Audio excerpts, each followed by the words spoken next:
Non recurring income. Non recurring income को हम लोग कैपिटल रिसिप्ट भी बोलते हैं। इस नॉन रिकरिंग इनकम इस पिछले वीडियो में हम लोग रिकरिंग इनकम के बारे में पढ़े थे जो अक्सर होता था। इसमें हम लोग नॉन रिकरिंग इनकम के बारे में पढ़ेंगे। इसका मतलब ऐसी इनकम से है जो अक्सर नहीं होता है। जैसे एग्जांपल है donation for special purpose, entrance fee, life membership fee. Legacy का मतलब है वसीयत से मिलने वाली जो अमाउंट मिलता है वसीयत से उसको। Subscription for special purpose.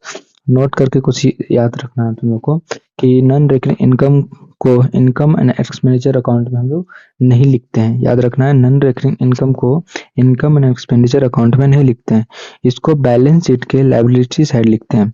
इस इनकम को कैपिटलाइज करने के लिए जिस इनकम को कैपिटलाइज करने के लिए कहा जा रहा है तो समझ जाए कि यह नॉन रिकरिंग इनकम है।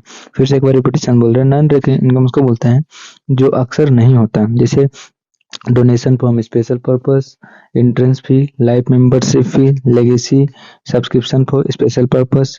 कुछ याद रखना है नॉन रिकरिंग इनकम को हम लोग income side income and expenditure account में नहीं लिखते हैं, इसको हम लोग बैलेंस शीट के लायबिलिटी साइड लिखते हैं। इसको हम लोग बैलेंस शीट के लायबिलिटी साइड लिखते हैं। याद रखना है बैलेंस शीट के लायबिलिटी साइड में लिखते हैं। जिस इनकम को कैपिटलाइज करने के लिए कहा जा रहा है समझ जाना है कि वही इनकम क्या कहलाता है, नॉन रिकरिंग इनकम कहलाता है। Thank you. हम लोग नेक्स्ट चैप्टर में कुछ एसेट्स और लायबिलिटी के बारे में पढ़ेंगे।